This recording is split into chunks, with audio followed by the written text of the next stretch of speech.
সূরা আলে ইমরান। বিসমিল্লাহির রহমানির রহিম। রহমান রহিম আল্লাহ তাআলার নামে। আলিফ লাম মিম। মহান আল্লাহ তাআলা, তিনি ছাড়া অন্য কোনো মাবুদ নেই। তিনি চিরঞ্জীব, তিনি চিরস্থায়ী। তিনি সত্য দ্বীন সহকারে তোমার উপর এই কিতাব নাজিল করেছেন, যা তোমার আগে নাজিল করা যাবতীয় কিতাবের সত্যতা স্বীকার করে, এবং তিনি তাওরাত ও ইনজিল নাজিল করেছেন। মানবজাতিকে সঠিক পথ প্রদর্শনের জন্য ইতিপূর্বে আল্লাহ তাআলা আরো কিতাব নাজিল করেছেন। তিনি হক ও বাতিলের মধ্যে ফয়সালা করার মানদণ্ড হিসেবে কোরআন অবতীর্ণ করেছেন। তা সত্ত্বেও যারা আল্লাহ তাআলার নিদর্শন সমূহকে অস্বীকার করবে, তাদের জন্য রয়েছে কঠোর শাস্তি। আল্লাহ তাআলা অসীম ক্ষমতার মালিক, তিনি চরম প্রতিশোধ গ্রহণকারীও বটে। তাআলার কাছে আকাশমালা ও ভূখণ্ডের কোন তথ্যই গোপন নেই। তিনি তো সেই মহান সত্তা, যিনি মায়ের পেটে থাকতেই তার ইচ্ছা মতো তোমাদের আকৃতি গঠন করেছেন। আসলেই আল্লাহ তাআলা ছাড়া দ্বিতীয় কোনো মাবুদ নেই। তিনি প্রচন্ড ক্ষমতাশালী এবং প্রবল প্রজ্ঞাময়। তিনি সেই মহান সত্তা। তিনি তোমার উপর এ কিতাব নাজিল করেছেন। এই কিতাবে দু ধরনের আয়াত রয়েছে। এর কিছু হচ্ছে সুস্পষ্ট দ্ব্যর্থহীন আয়াত, সেগুলি হচ্ছে কিতাবের মৌলিক অংশ। এছাড়া বাকি আয়াতগুলো হচ্ছে রূপক বর্ণনায় বর্ণিত মানুষের মাঝে যাদের অন্তরে বক্রতা রয়েছে। তারা এগুলোকে কেন্দ্র করে নানা ধরনের ফিতনা ফাসাদ সৃষ্টি করা এবং আল্লাহর কিতাবের অপব্যাখ্যা করার উদ্দেশ্যে এসব রূপক আয়াত থেকে কিছু অংশের অনুসরণ করে। মূলত এসব রূপক বিষয়ের ব্যাখ্যা আল্লাহ তাআলা ছাড়া আর কেউ জানে না। এ কারণেই যাদের মধ্যে জ্ঞানের গভীরতা আছে, সেসব ব্যক্তি বলে, আমরা এর সবটুকুর উপর ঈমান এনেছি। এগুলো সবই তো আমাদের মালিকের পক্ষ থেকে আমাদের দেয়া হয়েছে। সত্য কথা হচ্ছে, আল্লাহর হেদায়েতে প্রজ্ঞাসম্পন্ন লোকেরাই কেবল শিক্ষা গ্রহণ করে থাকে। তা আরো বলে, হে আমাদের মালিক, একবার যখন তুমি আমাদের সঠিক পথের দিশা দিয়েছ, তখন আর তুমি আমাদের মনকে বাঁকা করে দিও না।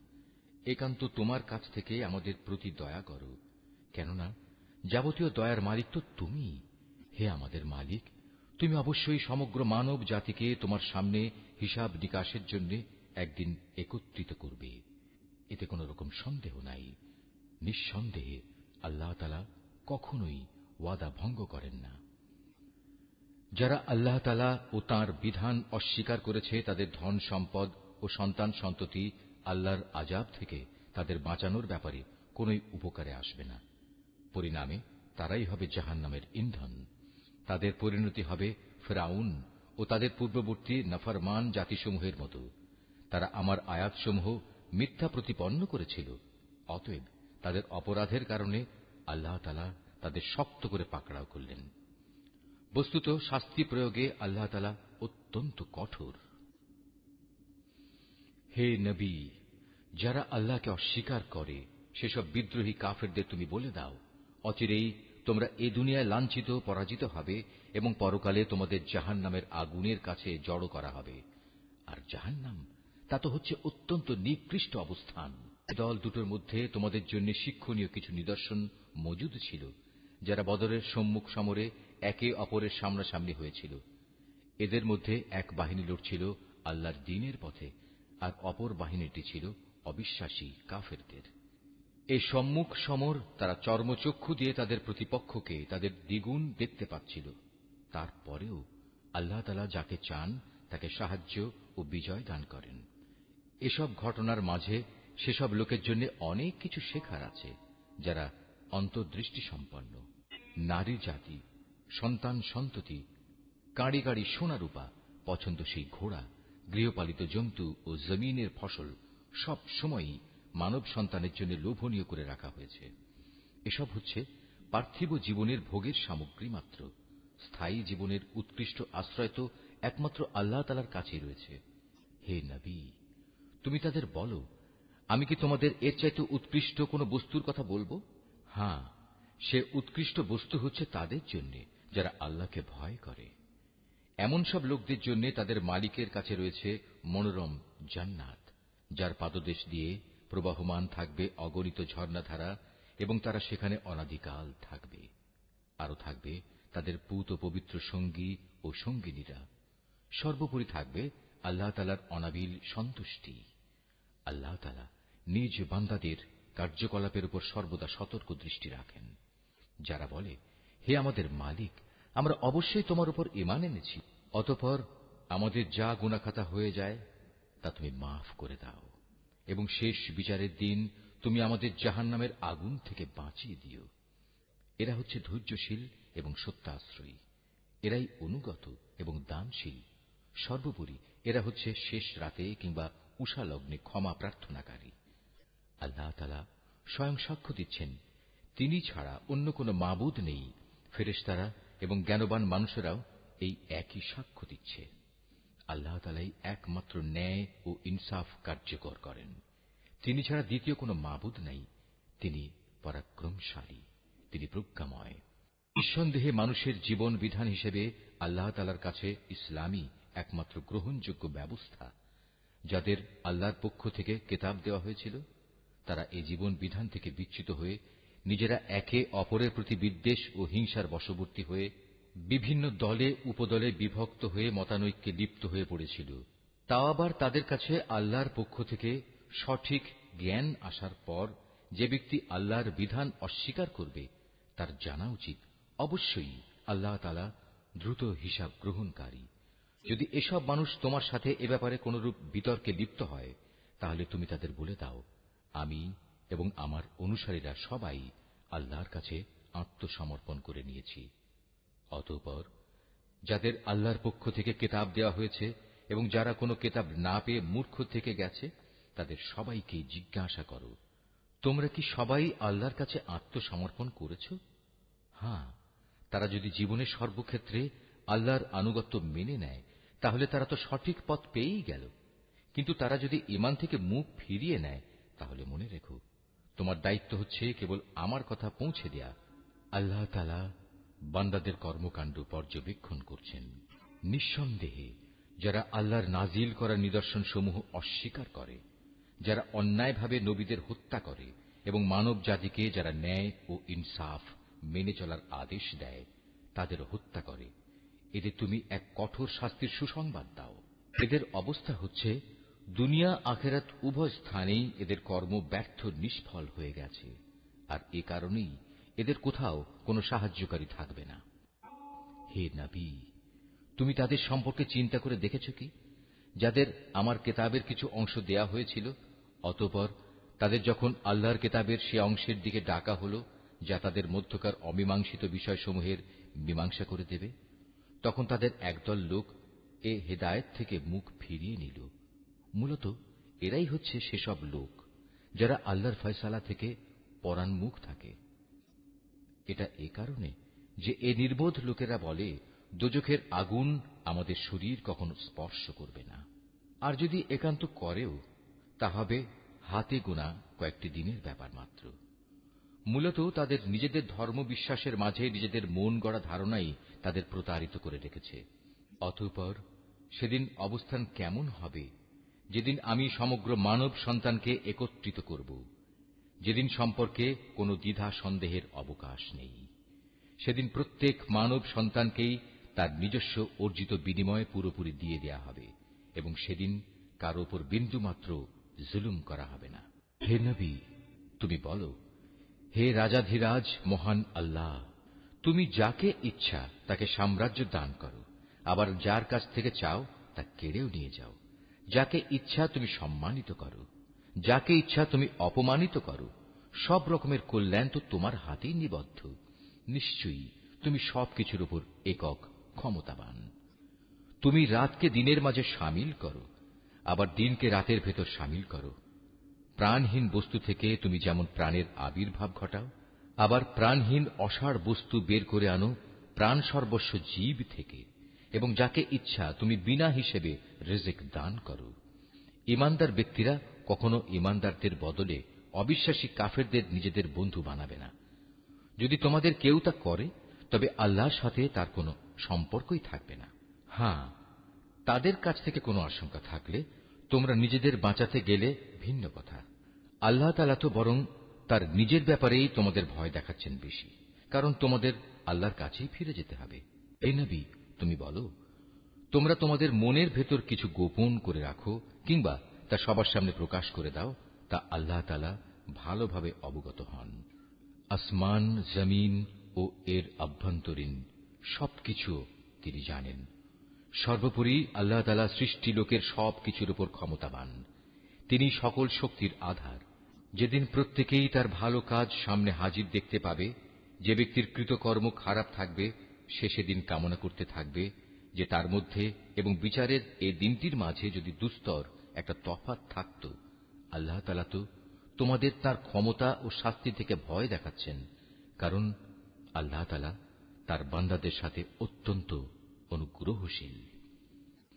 হে নবী, তুমি বলো, তোমরা যদি আল্লাহ তাআলাকে ভালোবাসো তাহলে আমার কথা মেনে চলো, তাহলে আল্লাহ তাআলাও তোমাদের ভালোবাসবেন এবং তিনি তোমাদের গুনাহ খাতা মাফ করে দেবেন।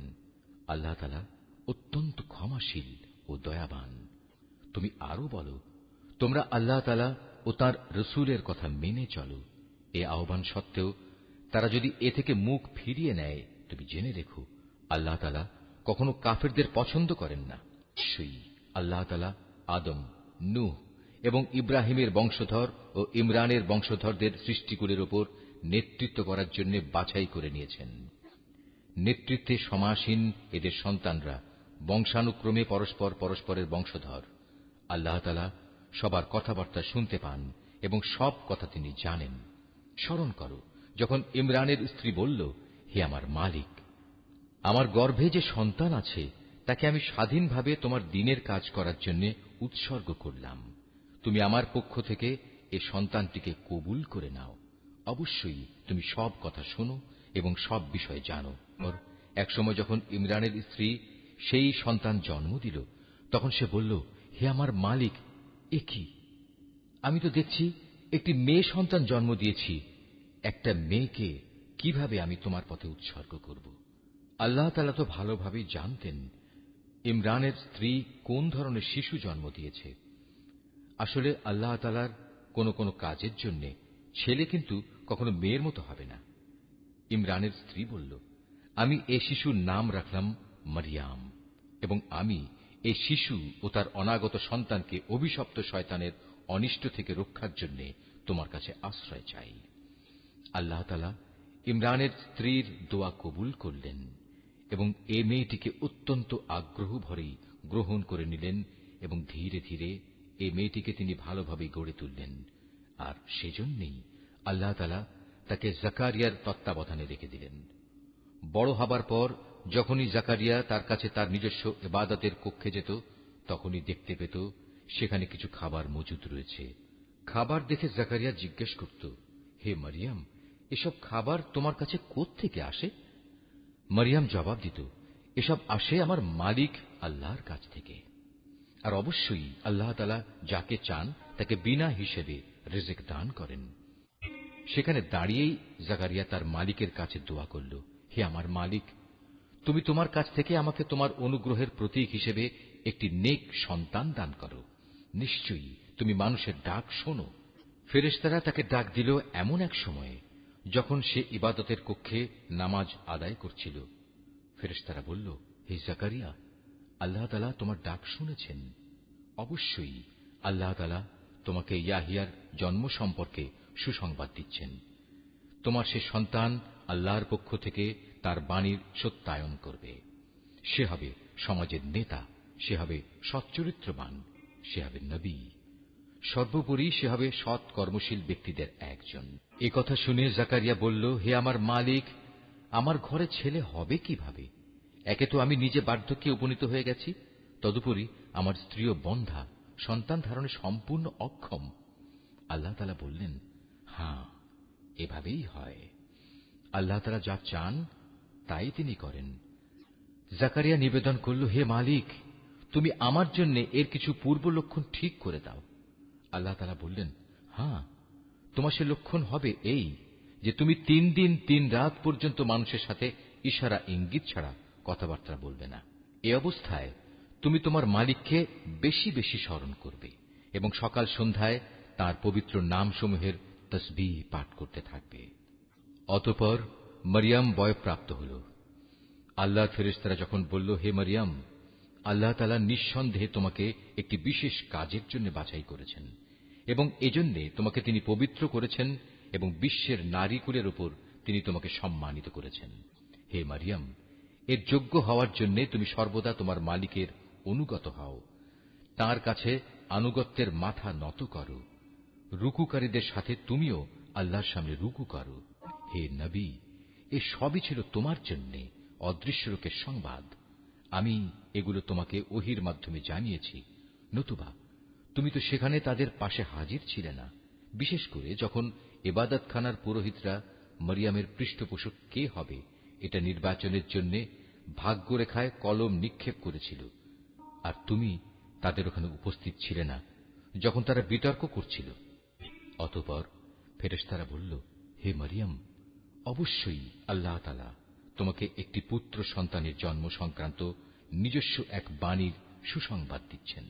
তার নাম হবে মসীহ। সে পরিচিত হবে মরিয়মের পুত্র ঈসা হিসাবে। দুনিয়া আখিরাতের উভয় স্থানেই সে সম্মানিত হবে। সে হবে আল্লাহর সান্নিধ্যপ্রাপ্ত ব্যক্তিদের অন্যতম। সে দোলনায় থাকা অবস্থায় যেমন মানুষের সাথে কথা বলতে পারবে, পরিণত বয়সেও তেমনি ভাবে তাদের সাথে কথা বলবে।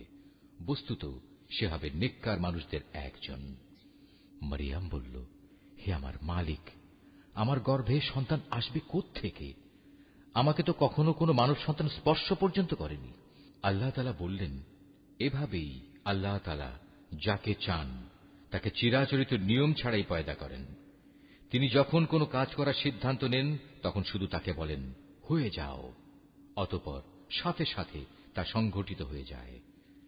ফেরেশতারা মরিয়মকে বলল, তোমার সন্তানকে আল্লাহ তাআলা তাঁর কিতাব ও প্রজ্ঞার বিষয়গুলো শেখাবেন, সাথে সাথে তিনি তাকে তাওরাত এবং ইনজিলও শিক্ষা দেবেন।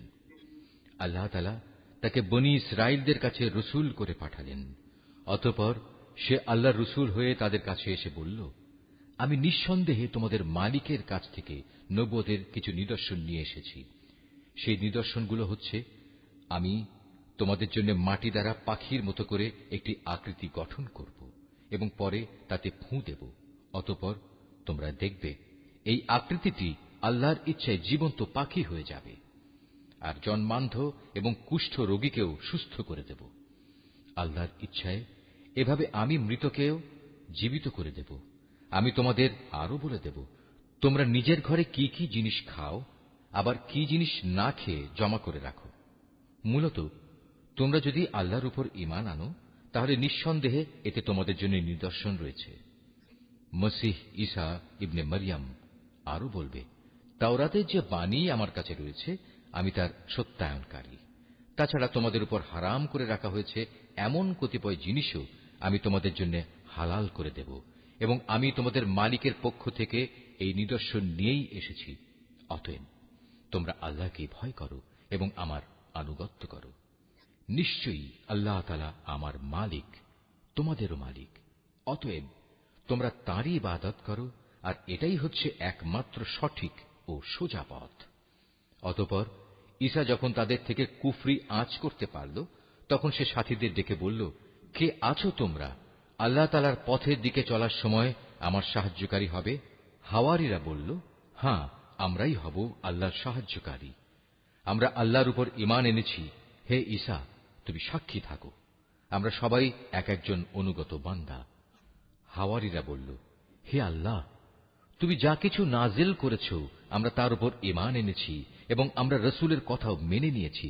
সুতরাং তুমি সত্যের পক্ষে সাক্ষ্যদাতাদের সাথে আমাদের নাম লিখে দাও।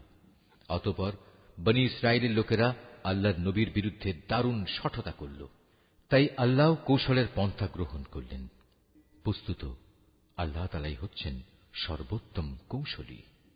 যখন আল্লাহ তাআলা বললেন, হে ঈসা, আমি তোমার এই দুনিয়ার জীবন কাটানোর কাল শেষ করতে যাচ্ছি এবং বর্তমান পরিস্থিতিতে আমি তোমাকে আমার কাছে তুলে আনব।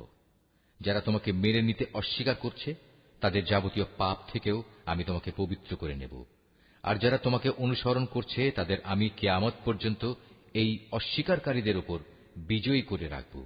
অতঃপর তোমাদের সবাইকে আমার কাছেই ফিরে আসতে হবে। সেদিন ঈসা সম্পর্কিত যেসব বিষয়ে তোমরা মতবিরোধে লিপ্ত ছিলে, তার সবকটি বিষয়ই আমি তোমাদের মাঝে মীমাংসা করে দেব। যারা আমার বিধান অস্বীকার করেছে, আমি তাদের এই দুনিয়ায় অপমান ও আখিরাতে আগুনে দগ্ধ হওয়ার কঠোরতর শাস্তি দেব। এ থেকে বাঁচানোর মতো সেদিন তাদের কোনো সাহায্যকারী থাকবে না। অপরদিকে যারা আল্লাহর উপর ঈমান এনেছে এবং ভালো কাজ করেছে, অতঃপর আল্লাহ তাদের সবাইকে তাদের পাওনা পুরোপুরি আদায় করে দেবেন। আল্লাহ তাআলা জালেমদের কখনো ভালোবাসেন না। এই কিতাব যা আমি তোমাকে পড়ে শোনাচ্ছি, তা হচ্ছে আল্লাহর নিদর্শন ও জ্ঞানপূর্ণ উপদেশ বিশেষ। সত্য কথা হচ্ছে, আল্লাহ তাআলার কাছে ঈসার উদাহরণ হচ্ছে প্রথম মানুষ আদমের মতো। তাকেও আল্লাহ তাআলা মাতা পিতা ছাড়া সরাসরি মাটি থেকে পয়দা করেছেন। তারপর তাকে বললেন, এবার তুমি মানুষে পরিণত হয়ে যাও। সাথে সাথে তা মানুষ হয়ে গেল। এ হচ্ছে তোমার মালিক আল্লাহর পক্ষ থেকে আসা সত্য প্রতিবেদন। অতঃপর তোমরা কখনো সেসব দলে সামিল হও না যারা ঈসার ব্যাপারে নানা রকম সন্দেহ পোষণ করে। এ বিষয়ে আল্লাহর কাছ থেকে সঠিক জ্ঞান আসার পরেও যদি কেউ তোমার সাথে খামোখা ঝগড়া বিবাদ ও তর্ক করতে চায়, তাহলে তুমি তাদের বলে দাও, এসো আমরা সবাই এ ব্যাপারে একমত হই। আমরা আমাদের ছেলেদের ডাকব এবং তোমাদের ছেলেদেরও ডাকব। একইভাবে আমরা ডাকব আমাদের নারীদের এবং তোমাদের নারীদেরও। সাথে সাথে আমরা আমাদের নিজেদের এবং তোমাদেরও একসাথে জড়ো হওয়ার জন্য ডাক দেব। অতঃপর সবাই এক জায়গায় জড়ো হলে আমরা বিনীতভাবে আবেদন করব, আমাদের মধ্যে যে মিথ্যাবাদী তার উপর আল্লাহর অভিশাপ বর্ষিত হোক। এ হচ্ছে সঠিক ও নির্ভুল ঘটনা। আল্লাহ তাআলা ছাড়া দ্বিতীয় কোনো মাবুদ নাই। নিঃসন্দেহে আল্লাহ তাআলা পরম শক্তিশালী ও প্রজ্ঞাময়। অতঃপর তারা যদি এ চ্যালেঞ্জ থেকে মুখ ফিরিয়ে নেয়, তাহলে তারা যেন জেনে রাখে, আল্লাহ তাআলা কলহ সৃষ্টিকারীদের ভালো করেই জানেন। হে নবী, তুমি বলো, হে কিতাবধারীরা, এসো আমরা উভয় একমত হই এমন এক কথায় যা আমাদের কাছে এক ও অভিন্ন, এবং সে কথাটি হচ্ছে আমরা উভয়ই আল্লাহ তাআলা ছাড়া অন্য কারো ইবাদত করব না এবং তার সাথে অন্য কিছুকে অংশীদার বানাবো না। সর্বোপরি এক আল্লাহ তাআলা ছাড়া আমরা আমাদের মাঝেও একে অপরকে প্রভু বলে মেনে নেব না। অতঃপর তারা যদি এ থেকে মুখ ফিরিয়ে নেয়, তাহলে তাদের তুমি বলে দাও, তোমরা সাক্ষী থেকো, আমরা আল্লাহর সামনে আনুগত্যের মাথা নত করে দিয়েছি। তুমি আরো বলো, হে কিতাবধারীরা, তোমরা ইব্রাহিম সম্পর্কে আমাদের সাথে অযথা কেন তর্ক করো, অথচ তোমরা জানো তাওরাত ও ইনজিল তার অনেক পরে নাজিল করা হয়েছে। তোমরা কি একথা বুঝতে পারছ না? হ্যাঁ, এর কয়েকটি বিষয়ে তোমাদের হয়তো কিছু কিছু জানাশোনা ছিল এবং সে বিষয়ে তো তোমরা তর্ক বিতর্কও করলে, কিন্তু যেসব বিষয়ে তোমাদের কোনো জ্ঞানই নেই, সেসব বিষয়ে তোমরা বিতর্কে লিপ্ত হচ্ছ কেন? আল্লাহ তাআলা তো সবকিছু জানেন, তোমরা কিছুই জানো না। ঘটনা হচ্ছে, ইব্রাহিম না ছিল ইহুদি না ছিল খ্রিস্টান, বরং সে ছিল একজন একনিষ্ঠ মুসলিম। সে কখনো মুশরিকদের দলভুক্ত ছিল না। মানুষদের ভেতর ইব্রাহিমের সাথে ঘনিষ্ঠতম সম্পর্কের বেশি অধিকার তো আছে সেসব লোকের, যারা তার অনুসরণ করেছে। এ নবী ও তার উপর ঈমান আনয়নকারী হচ্ছে ইব্রাহিমের ঘনিষ্ঠতম ব্যক্তি। মূলত আল্লাহ তাআলা একমাত্র তাদেরই সাহায্যকারী পৃষ্ঠপোষক যারা তার উপরে ঈমান আনে। এ কিতাবধারীদের একটি দল বিভ্রান্তি সৃষ্টি করে তোমাদের কোনো না কোনোভাবে পথভ্রষ্ট করে দিতে চায়, যদিও তাদের এ বোধটুকু নেই যে তাদের এসব কর্মপন্থা তাদের নিজেদের ছাড়া অন্য কোনো ব্যক্তিকেই পথভ্রষ্ট করতে পারবে না। হে কিতাবধারীরা, তোমরা জেনে বুঝে কেন আল্লাহর আয়াত ও তাঁর বিধান অস্বীকার করছ, অথচ এই ঘটনাসমূহের সত্যতার সাক্ষ্য তো তোমরা নিজেরাই বহন করছ। হে কিতাবধারীরা, কেন তোমরা হককে বাতিলের সাথে মিশিয়ে দিচ্ছ? এতে করে তোমরা তো সত্যকেই গোপন করে দিচ্ছ, অথচ এটা যে সত্যের একান্ত পরিপন্থী তা তোমরা ভালো করেই জানো। আহলে কিতাবদের মধ্যে থেকে একদল নির্বোধ তাদের নিজেদের লোকদের বলে, মুসলমানদের উপর যা কিছু অবতীর্ণ হয়েছে তোমরা সকালবেলায় তার উপর ঈমান আনো এবং বিকেলবেলায় গিয়ে তা অস্বীকার করো। এর ফলে তারা সম্ভবত ঈমান থেকে ফিরে আসবে। যারা তোমাদের জীবন বিধানের অনুসরণ করে এমন সব লোকজন ছাড়া অন্য কারো কথাই তোমরা মেনে নিও না। হে নবী, তুমি বলে দাও, একমাত্র হেদায়েত হচ্ছে আল্লাহর হেদায়েত। তোমরা একথা মনে করো না যে তোমাদের যে ধরনের ব্যবস্থা দেওয়া হয়েছে তেমন ধরনের কিছু অন্য কাউকেও দেওয়া হবে এবং সে সূত্র ধরে অন্য লোকেরা তোমাদের মালিকের দরবারে তোমাদের বিরুদ্ধে কোন রকম যুক্তিতর্ক খাড়া করবে। হে নবী, তুমি তাদের বলে দাও, হেদায়েতের এ অনুগ্রহ তো আল্লাহর হাতেই। তিনি যাকে ইচ্ছা তাকেই তা দান করেন। আল্লাহ তাআলা বিশাল প্রজ্ঞা সম্পন্ন। দয়া দিয়ে তিনি যাকে ইচ্ছা তাকে হিদায়াতের জন্য খাস করে নেন। বস্তুত আল্লাহ তাআলা হচ্ছেন অসীম দয়া ও অনুগ্রহের মালিক। আহলে কিতাবদের মধ্যে এমন লোকও আছে, তুমি যদি তাদের কাছে ধন সম্পদের এক স্তূপও আমানত রাখো, তারা চাওয়া মাত্রই তা তোমাকে ফেরত দেবে। আবার এদের মধ্যে এমন কিছু লোকও আছে যাদের কাছে যদি একটি দিনারও তুমি রাখো, তারা তা তোমাকে ফিরিয়ে দেবে না। হ্যাঁ, যদি এজন্যে তোমরা তাদের উপর চেপে বসতে পারো তাহলে সেটা ভিন্ন। এটা এই কারণে যে এরা বলে, এই অইহুদি অশিক্ষিত লোকদের ব্যাপারে আমাদের উপর কোনো বাধ্যবাধকতা নেই। এভাবেই এরা বুঝে শুনে আল্লাহর উপর মিথ্যা কথা বলে। অবশ্য যে ব্যক্তি আল্লাহর সাথে সম্পাদিত প্রতিশ্রুতি রক্ষা করে চলে, অতঃপর সে ব্যাপারে সাবধানতা অবলম্বন করে, তাদের জন্য সুখবর হচ্ছে আল্লাহ তাআলা সাবধানী লোকদের খুব ভালোবাসেন। যারা নিজেদের আল্লাহর সাথে সম্পাদিত প্রতিশ্রুতি ও শপথসমূহ সামান্য বৈষয়িক মূল্যে বিক্রি করে দেয়, পরকালে তাদের জন্য আল্লাহর পুরস্কারের কোনো অংশই থাকবে না। সেদিন এদের সাথে আল্লাহ তাআলা কোনো কথাবার্তা বলবেন না। এমনকি সেদিন আল্লাহ তাআলা তাদের দিকে তাকিয়েও দেখবেন না এবং আল্লাহ তাআলা তাদের পাক পবিত্রও করবেন না। সত্যি এদের জন্য রয়েছে কঠোর পীড়াদায়ক আযাব। এদের মধ্যে এমন কিছু লোকও আছে যারা কিতাবের কোনো অংশ যখন পড়ে তখন নিজেদের জিহ্বাকে এমনভাবে এদিক সেদিক করে নেয় যাতে তোমরা মনে করতে পারো যে সে সত্যিই বুঝি তা কিতাবের কোনো অংশ, কিন্তু তা কিতাবের কোনো অংশই নয়। তারা আরো বলে, এটা আল্লাহর কাছ থেকেই এসেছে, কিন্তু আসলে তা আল্লাহর কাছ থেকে আসা কিছু নয়। এরা জেনে শুনে আল্লাহর উপর মিথ্যা কথা বলে চলেছে। কোন মানব সন্তানের পক্ষেই এটা সম্ভব নয় যে আল্লাহ তাআলা তাকে তার কিতাব, প্রজ্ঞা ও নবুয়ত দান করবেন। অতঃপর সে লোকদের ডেকে বলবে, তোমরা আল্লাহকে ছেড়ে এখন সবাই আমার বান্দা হয়ে যাও। বরং সে তো নবুয়ত প্রাপ্তির পর একথাই বলবে, তোমরা সবাই তোমাদের মালিকের বান্দা হয়ে যাও। এটা এই কারণে যে তোমরাই মানুষদের এই কিতাব শেখাচ্ছিলে এবং তোমরা নিজেরাও তাই অধ্যয়ন করছিলে। আল্লাহর ফেরেশতা ও তার নবীদের প্রতিপালক রূপে স্বীকার করে নিতে এ ব্যক্তি তোমাদের কখনো আদেশ দেবে না।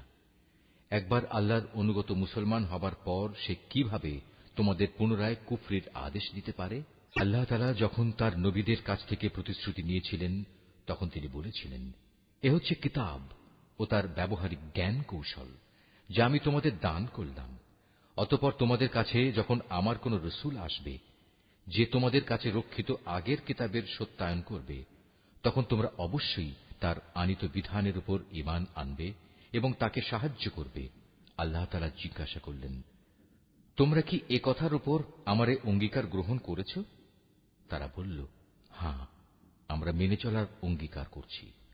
আল্লাহ তাআলা বললেন, তাহলে তোমরা সাক্ষী থেকো এবং আমিও তোমাদের সাথে এ অঙ্গীকারের সাক্ষী হয়ে রইলাম। অতঃপর যারা তা ভঙ্গ করে এ থেকে মুখ ফিরিয়ে নেবে তারা অবশ্যই বিদ্রোহী বলে পরিগণিত হবে।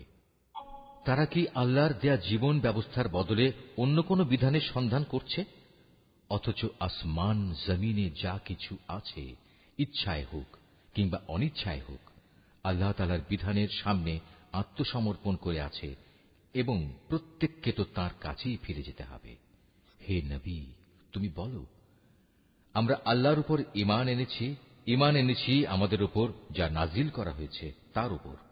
ইব্রাহিম, ইসমাইল, ইসহাক, ইয়াকুব ও তাদের অন্যান্য বংশধরদের প্রতি যা কিছু নাজিল করা হয়েছে তার উপরও আমরা ঈমান এনেছি। আমরা আরো ঈমান এনেছি মুসা, ঈসা এবং অন্য নবীদের তাদের মালিকের পক্ষ থেকে যা কিছু দেওয়া হয়েছে তার উপরও। আল্লাহর এ নবীদের কারো মাঝেই আমরা কোনো ধরনের তারতম্য করি না। মূলত আমরা সবাই হচ্ছি আল্লাহর কাছে আত্মসমর্পণকারী মুসলমান। কেউ ইসলাম ছাড়া নিজের জন্য অন্য কোন জীবন বিধান অনুসন্ধান করে, তবে তার কাছ থেকে সে উদ্ভাবিত ব্যবস্থা কখনো গ্রহণ করা হবে না। পরকালে সে চরম ব্যর্থ হবে। বলো, যারা ঈমানের আলো পাওয়ার পর কুফরি করেছে, আল্লাহ তাআলা তাদের কিভাবে আবার আলোর পথ প্রদর্শন করবেন? অথচ এর আগে এরাই সাক্ষ্য দিয়েছিল যে আল্লাহর রসুল সত্য এবং এ রসুলের মাধ্যমেই এদের কাছে উজ্জ্বল নিদর্শন সমূহ এসেছিল। আসলে আল্লাহ তাআলা কখনো সীমা লঙ্ঘনকারী ব্যক্তিদের সঠিক পথ প্রদর্শন করেন না। এসব সীমা লঙ্ঘনজনিত কার্যকলাপের একমাত্র প্রতিদান হিসেবে তাদের উপর আল্লাহ তাআলা তাঁর ফেরেশতা ও অন্য সব মানুষের অভিশাপ বর্ষিত হবে। সে অভিশপ্ত স্থান হচ্ছে জাহান্নাম। সেখানে তারা অনাদিকাল ধরে পড়ে থাকবে। এক মুহূর্তের জন্যও তাদের উপর শাস্তির মাত্রা কমানো হবে না, না আযাব থেকে তাদের একটুখানি বিরাম দেওয়া হবে।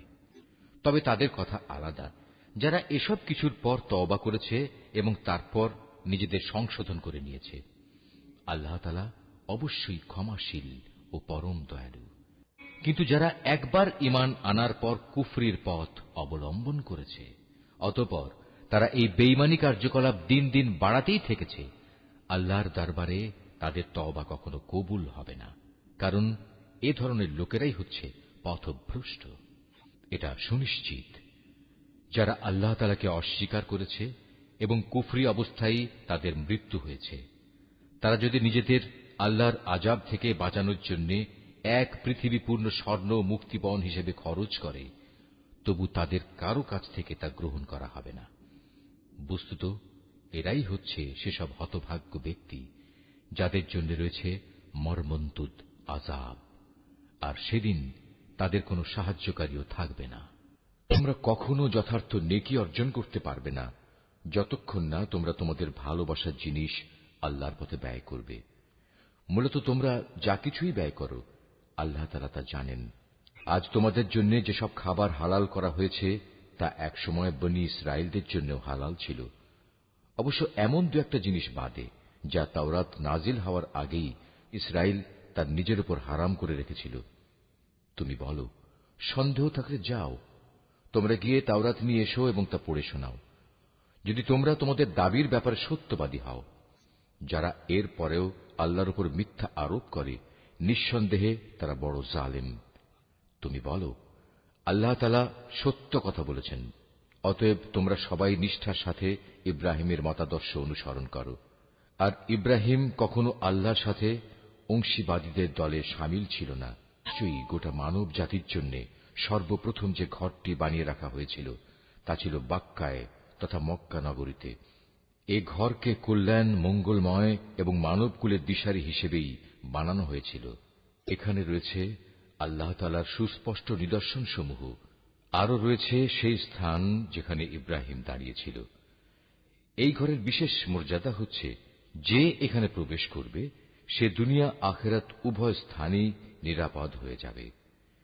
দ্বিতীয় মর্যাদা হচ্ছে, মানব জাতির উপর আল্লাহর জন্য এই দায়িত্ব দেওয়া হয়েছে যে যে ব্যক্তিরই এ ঘর পর্যন্ত পৌঁছার সামর্থ্য থাকবে সে যেন এই ঘরের হজ আদায় করে।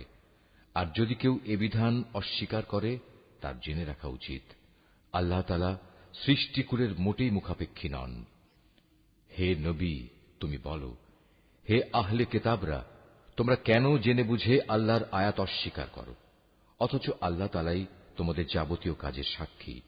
তুমি আরো বলো, হে আহলে কিতাবরা, তোমরা কেন তাদের আল্লাহর পথ থেকে ফেরাতে চেষ্টা করছো যারা ঈমান এনেছে, এবং এভাবেই তোমরা আল্লাহর পথকে বাঁকা করতে চাও, অথচ এই লোকদের সত্যপন্থী হবার ব্যাপারে তোমরাই তো সাক্ষী। আল্লাহ তাআলা তোমাদের এই সব বিদ্রোহমূলক আচরণ সম্পর্কে মোটেই উদাসীন নন। হে মানুষ, তোমরা যারা ঈমান এনেছ, যাদের কিতাব দেয়া হয়েছে, তোমরা যদি তাদের কোনো একটি দলের কথা মেনে চলো, তাহলে মনে রেখো এরা ঈমান আনার পরেও ধীরে ধীরে তোমাদের কাফের বানিয়ে দেবে। আর তোমরা কিভাবে কুফরি করবে যখন তোমাদের সামনে বারবার আল্লাহর আয়াতসমূহ তেলাওয়াত করা হচ্ছে? তাছাড়া এই আয়াতের বাহক স্বয়ং আল্লাহর রসুল যখন তোমাদের মাঝে মজুদ রয়েছে, যে ব্যক্তি আল্লাহ ও তাঁর বিধানকে শক্ত করে আঁকড়ে ধরবে সে অবশ্যই সোজা পথে পরিচালিত হবে। হে মানুষ, তোমরা যারা ঈমান এনেছ, আল্লাহকে ভয় করো, ঠিক যতটুকু ভয় তাকে করা উচিত। আল্লাহর কাছে সম্পূর্ণ আত্মসমর্পণকারী না হয়ে তোমরা কখনো মৃত্যুবরণ করো না। তোমরা সবাই মিলে আল্লাহর রশিকে শক্ত করে আঁকড়ে ধরো এবং কখনো পরস্পর বিচ্ছিন্ন হও না। তোমরা তোমাদের উপর আল্লাহর সেই নিয়ামতের কথা স্মরণ করো যখন তোমরা একে অপরের দুশমন ছিলে। অতঃপর আল্লাহ তাআলা তাঁর দ্বীনের বন্ধন দিয়ে তোমাদের একের জন্য অপরের মনে ভালোবাসার সঞ্চার করে দিলেন। অতঃপর যুগ যুগান্তরের শত্রুতা ভুলে তোমরা আল্লাহর অনুগ্রহে একে অপরের ভাই হয়ে গেলে, অথচ তোমরা ছিলে হানাহানির অগ্নিকুণ্ডের প্রান্ত সীমায়। অতঃপর সেখান থেকে আল্লাহ তাআলা তার রহমত দিয়ে তোমাদের উদ্ধার করলেন। আল্লাহ তাআলা এভাবেই তার নিদর্শনসমূহ তোমাদের কাছে স্পষ্ট করে বর্ণনা করেন, যাতে করে তোমরা সঠিক পথের সন্ধান পেতে পারো। তোমাদের মধ্য থেকে এমন একটি দল থাকা উচিত যারা মানুষকে কল্যাণের দিকে ডাকবে, সত্য ও ন্যায়ের আদেশ দেবে, আর অসত্য ও অন্যায় কাজ থেকে তাদের বিরত রাখবে। অতঃপর যারা এই দলে শামিল হবে, সত্যিকার অর্থে তারাই সাফল্যমণ্ডিত হবে। তোমরা কখনো তাদের মতো হয়ো না যাদের কাছে আল্লাহর পক্ষ থেকে সুস্পষ্ট নিদর্শন আসার পরেও তারা বিভিন্ন দলে উপদলে বিভক্ত হয়ে পড়েছে এবং নিজেদের মধ্যে নানা ধরনের মতানৈক্য সৃষ্টি করেছে। তাদের জন্য কঠোর শাস্তি রয়েছে। সে কিয়ামতের দিন নিজেদের নেক আমল দেখে কিছু সংখ্যক চেহারা শুভ্র সমুজ্জ্বল হয়ে যাবে, আবার কিছু সংখ্যক মানুষের চেহারা ব্যর্থতার নথিপত্র দেখার পর কালো ও বিশ্রী হয়ে পড়বে। সুতরাং যাদের মুখ সেদিন কালো হয়ে যাবে, জাহান্নামের প্রহরীরা তাদের জিজ্ঞেস করবে, ঈমানের নিয়ামত পাওয়ার পরও কি তোমরা কুফরির পথ অবলম্বন করেছিলে? অতঃপর তোমরা নিজেদের কুফরির প্রতিফল হিসেবে এই আযাব উপভোগ করতে থাকো। আর যাদের চেহারা আলোকোজ্জ্বল হবে, তারা সেদিন আল্লাহ তাআলার অফুরন্ত দয়ার আশ্রয়ে থাকবে, তারা সেখানে থাকবে চিরদিন। এর সবকিছুই হচ্ছে আল্লাহর নিদর্শন। যথাযথভাবে আমি সেগুলো তোমাকে পড়ে শোনাচ্ছি, কেননা আল্লাহ তাআলা তার আয়াতসমূহ গোপন রেখে এবং পরে সেজন্য শাস্তির বিধান করে সৃষ্টিকুলের উপর কোনো জুলুম করতে চান না। মূলত আসমানসমূহ ও জমিনে যা কিছু আছে সবই আল্লাহর জন্য। সবকিছুকে একদিন আল্লাহর দিকে ফিরিয়ে দেয়া হবে। তোমরাই হচ্ছে দুনিয়ার সর্বোত্তম জাতি। সমগ্র মানব জাতির কল্যাণের জন্যই তোমাদের উত্থান। তোমাদের দায়িত্ব হচ্ছে তোমরা দুনিয়ার মানুষদের সৎ কাজের আদেশ দেবে এবং অসৎ কাজ থেকে বিরত রাখবে। আর তোমরা নিজেরাও আল্লাহর উপর পুরোপুরি ঈমান আনবে। আহলে কিতাবরা যদি সত্যি সত্যি ঈমান আনত, তাহলে এটা তাদের জন্য কতই না ভালো হতো। তাদের মধ্যে কিছু কিছু ঈমানদার ব্যক্তিও রয়েছে, তবে তাদের অধিকাংশই হচ্ছে সত্যত্যাগী লোক। সামান্য কিছু দুঃখ কষ্ট দেয়া ছাড়া তারা তোমাদের কখনো কোনো ক্ষতি করতে পারবে না। তারা যদি কোনো সময় তোমাদের সাথে সম্মুখ সমরে লিপ্ত হয়, তাহলে তারা পৃষ্ঠ প্রদর্শন করবে। অতঃপর তাদের কোন রকম সাহায্য করা হবে না। যেখানেই এদের পাওয়া যাবে সেখানেই এদের অপমানিত ও লাঞ্ছিত করে রাখা হবে। তবে আল্লাহ তাআলার নিজের প্রতিশ্রুতি ও মানুষের প্রতিশ্রুতির মাধ্যমে কিছুটা নিরাপত্তা পাওয়া গেলে সেটা ভিন্ন। এরা আল্লাহর ক্রোধ ও গজবের পাত্র হয়েছে। এদের ওপর দারিদ্র্য ও লাঞ্ছনা চাপিয়ে দেওয়া হয়েছে। এর কারণ ছিল এরা আল্লাহ তাআলা ও তাঁর বিধানকে অস্বীকার করেছে। আল্লাহর নবীদের এরা অন্যায়ভাবে হত্যা করেছে। মূলত এ হচ্ছে তাদের বিদ্রোহ ও সীমা লঙ্ঘনের ফল। তারা আহলে কিতাবরা আবার সবাই একরকম নয়। তাদের মধ্যে এমন কিছু লোক আছে যারা সত্য ও ন্যায়ের উপর অবিচল হয়ে দাঁড়িয়ে আছে, যারা সারা রাত আল্লাহর কিতাব পাঠ করে এবং নামাজ পড়ে। তারা আল্লাহ তাআলা ও শেষ বিচার দিনের উপর ঈমান রাখে এবং মানুষদের তারা ন্যায় কাজের আদেশ দেয় ও অন্যায় কাজ থেকে নিষেধ করে। সৎ কাজে এরা প্রতিযোগিতা করে। এ ধরনের মানুষেরাই হচ্ছে মূলত নেক লোকদের অন্তর্ভুক্ত। তারা যা কিছু ভালো কাজ করবে, প্রতিদান দেওয়ার সময় তা কখনো অস্বীকার করা হবে না, কারণ আল্লাহ তাআলা পরেজগার লোকদের ভালো করেই জানেন। একথা সুনিশ্চিত, যারা আল্লাহ তাআলাকে অস্বীকার করে তাদের ধন সম্পদ সন্তান সন্ততি আল্লাহ তাআলার মোকাবেলায় তাদের কোনোই উপকারে আসবে না, বরং তারা হবে নিশ্চিত জাহান্নামের অধিবাসী। সেখানে অনন্তকাল তারা পড়ে থাকবে। এ ধরনের লোকেরা এ দুনিয়ার জীবনে যা খরচ করে তার উদাহরণ হচ্ছে যারা নিজেদের উপর অবিচার করেছে সেই দলের শস্যক্ষেত্রের উপর দিয়ে প্রবাহমান হিম শীতল তীব্র বাতাসের মতো, যা তাদের শস্যক্ষেত্র বরবাদ করে দিয়ে গেল। মূলত আল্লাহ তাআলা তাদের উপর কোনই অবিচার করেননি, বরং কুফরির পন্থা অবলম্বন করে এরা নিজেরাই নিজেদের উপর জুলুম করেছে। হে ঈমানদার ব্যক্তিরা, তোমরা কখনো নিজেদের দলভুক্ত লোকজন ছাড়া অন্য কাউকে নিজেদের অন্তরঙ্গ বন্ধু হিসেবে গ্রহণ করো না, কেননা এরা তোমাদের অনিষ্ট সাধনের কোনো পথই অনুসরণ করতে দ্বিধা করবে না। তারা তো তোমাদের ক্ষতি ও ধ্বংসই কামনা করে। তাদের জঘন্য প্রতিহিংসা ও বিদ্বেষ তাদের মুখ থেকেই এখন প্রকাশ পেতে শুরু করেছে। অবশ্য তাদের অন্তরে লুকানো হিংসা ও বিদ্বেষ বাইরের অবস্থার চাইতে মারাত্মক। আমি সব ধরনের নিদর্শনই তোমাদের সামনে খোলাখুলি বলে দিচ্ছি। তোমাদের যদি সত্যি জ্ঞান বুদ্ধি থাকে তাহলে তোমরা এ সম্পর্কে সতর্ক হতে পারবে। এরা হচ্ছে সেসব মানুষ যাদের তোমরা ভালোবাসো, কিন্তু তারা তোমাদের মোটেই ভালোবাসে না। তোমরা তো তোমাদের আগে আমার নাজেল করা সব কয়টি কেতাবের উপরও ঈমান আনো, আর তারা তো তোমাদের কেতাবকে বিশ্বাসই করে না। এ মুনাফিক লোকগুলো যখন তোমাদের সাথে সাক্ষাৎ করে তখন বলে, হ্যাঁ, আমরা তোমাদের কেতাবকে মানি। আবার যখন এরা একান্তে নিজেদের লোকদের কাছে চলে যায় তখন নিজেদের ক্রোধের বশবর্তী হয়ে এরা তোমাদের সাফল্যের ওপর নিজেদের আঙুল কামড়াতে শুরু করে। তুমি তাদের বলো, যাও, নিজেদের ক্রোধের আগুনে নিজেরাই পুড়ে মরো। অবশ্যই আল্লাহ তাআলা এ মুনাফিকদের মনের ভেতর লুকিয়ে থাকা যাবতীয় চক্রান্তমূলক বিষয় সম্পর্কে সম্যক অবগত আছেন। তাদের অবস্থা হচ্ছে, তোমাদের কোনো কল্যাণ হলে তার কারণে তাদের খারাপ লাগে, আবার তোমাদের কোনো অকল্যাণ দেখলে তারা আনন্দে ফেটে পড়ে।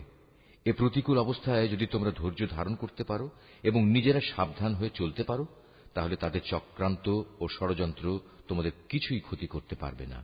তাদের যাবতীয় কর্মকাণ্ডই আল্লাহ তাআলা পরিবেষ্টন করে আছেন। হে নবী, স্মরণ করো যখন তুমি খুব ভোরবেলায় তোমার আপনজনের কাছ থেকে বিদায় নিয়ে মোমেনদের যুদ্ধের ঘাঁটিসমূহে মোতায়েন করছিলে। তখন তুমি জানতে আল্লাহ তাআলা সবকিছু শোনেন এবং তার বান্দাদের তিনি ভালো করেই জানেন।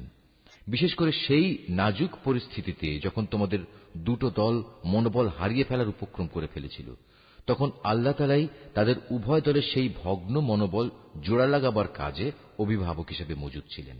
আর আল্লাহর উপর যারা ঈমান আনে তাদের তো সর্বাবস্থায় তাঁর উপরে ভরসা করা উচিত। এই ভরসা করার কারণেই বদরের যুদ্ধে আল্লাহ তাআলা তোমাদের বিজয় ও সাহায্য দান করেছিলেন। অথচ তোমরা জানো তোমরা কত দুর্বল ছিলে। অতএব আল্লাহকে ভয় করো। আশা করা যায় তোমরা আল্লাহর কৃতজ্ঞতা আদায় করতে সক্ষম হবে। সে মুহূর্তের কথাও স্মরণ করো যখন তুমি মোমেনদের বলেছিলে, যুদ্ধে বিজয় লাভ করার জন্য তোমাদের মালিক যদি আসমান থেকে 3000 ফেরেশতা পাঠিয়ে তোমাদের সাহায্য করেন তাহলে তোমাদের বিজয়ের জন্য তা কি যথেষ্ট হবে না? অবশ্যই তোমরা যদি ধৈর্য ধারণ করো এবং শয়তানের চক্রান্ত থেকে বেঁচে থাকতে পারো। এ অবস্থায় তারা শত্রু বাহিনী যদি তোমাদের উপর দ্রুত গতিতে আক্রমণ করে বসে তাহলে তোমাদের মালিক প্রয়োজনে 5000 চিহ্নিত ফেরেশতা দিয়েও তোমাদের সাহায্য করবেন। এ সংখ্যাটা বলে আল্লাহ তাআলা তোমাদের জন্য একটি সুসংবাদ দিয়েছেন। নতুবা বিজয়ের জন্য তো তিনি একাই যথেষ্ট। আল্লাহ তাআলা চেয়েছেন যেন এর ফলে তোমাদের মন কিছুটা প্রশান্ত ও আশ্বস্ত হতে পারে। আর সাহায্য ও বিজয় তা তো পরাক্রান্ত প্রজ্ঞাময় আল্লাহ তাআলার পক্ষ থেকেই আসে। তিনিই সর্বজ্ঞ। আল্লাহ তাআলা এর দ্বারা কাফেরদের এক দলকে নিশ্চিহ্ন করে দিতে চান, অথবা তাদের একাংশকে তিনি এর মাধ্যমে লাঞ্ছিত করে দিতে চান, যেন তারা ব্যর্থ হয়ে যুদ্ধের ময়দান থেকে ফিরে যায়। হে নবী, এ ব্যাপারে তোমার কিছুই করার নাই। আল্লাহ তাআলা চাইলে তাদের উপর দয়া পরবশ হবেন কিংবা চাইলে তাদের কঠোর শাস্তি দেবেন, কেননা এরা ছিল স্পষ্টত জালেম। আসমান সমূহ ও জমিনে যা কিছু আছে তার সব হচ্ছে আল্লাহ তাআলার। তিনি যাকে ইচ্ছা ক্ষমা করে দেবেন, যাকে ইচ্ছা শাস্তি দেবেন। আল্লাহ তাআলা অত্যন্ত ক্ষমাশীল ও পরম দয়ালু। হে মানুষ, তোমরা যারা ইসলামকে একটি পূর্ণাঙ্গ বিধান হিসেবে বিশ্বাস করেছ, চক্রবৃদ্ধি হারে সুদ খেও না এবং তোমরা আল্লাহ তাআলাকে ভয় করো। আশা করা যায় তোমরা কল্যাণ লাভ করতে পারবে। জাহান্নামের আগুনকে তোমরা ভয় করো, যা তৈরি করে রাখা হয়েছে তাদের জন্য যারা একে অস্বীকার করেছে। তোমরা আল্লাহ তাআলা ও তাঁর রাসূলের কথা মেনে চলো। আশা করা যায় তোমাদের উপর দয়া করা হবে। তোমরা তোমাদের মালিকের পক্ষ থেকে ক্ষমা পাওয়ার কাজে প্রতিযোগিতা করো, আর সেই জান্নাতের জন্যও প্রতিযোগিতা করো যার প্রশস্ততা আকাশ ও পৃথিবী সমান। আর এই বিশাল জান্নাত প্রস্তুত করে রাখা হয়েছে সেসব ভাগ্যবান লোকদের জন্য যারা আল্লাহকে ভয় করে। সচ্ছল হোক কিংবা অসচ্ছল, সর্বাবস্থায় যারা আল্লাহর পথে নিজেদের ধন সম্পদ ব্যয় করে, যারা নিজেদের ক্রোধ সংবরণ করে এবং মানুষের অপরাধসমূহ যারা ক্ষমা করে দেয়। আসলে ভালো মানুষদের আল্লাহ তাআলা হামেশাই ভালোবাসেন। ভালো মানুষ হচ্ছে তারা যারা কখনো কোনো অশ্লীল কাজ করে ফেললে কিংবা এর দ্বারা নিজেদের উপর নিজেরা জুলুম করে বসলে সাথে সাথেই আল্লাহকে স্মরণ করে এবং গুনাহের জন্য আল্লাহর ক্ষমা প্রার্থনা করে। কেননা আল্লাহ তাআলা ছাড়া আর কে আছে যে তাদের গুনাহ মাফ করে দিতে পারে? তদুপরি এরা জেনে বুঝে নিজেদের গুনার উপর অটল হয়েও বসে থাকে না। এই সে বৈশিষ্ট্যমণ্ডিত মানুষগুলো, মালিকের পক্ষ থেকে তাদের প্রতিদান হবে আল্লাহ তাআলা তাদের ক্ষমা করে দেবেন, আর তাদের এমন এক জান্নাত দেবেন যার তলদেশ দিয়ে ঝর্ণাধারা বইতে থাকবে। এ জান্নাতে নেককার লোকেরা অনন্তকাল ধরে অবস্থান করবে। সৎ কর্মশীল ব্যক্তিদের জন্য আল্লাহর পক্ষ থেকে কত সুন্দর প্রতিদানের ব্যবস্থা রাখা হয়েছে। তোমাদের আগেও বহু জাতির বহু উদাহরণ ছিল যা এখন অতীত হয়ে গেছে।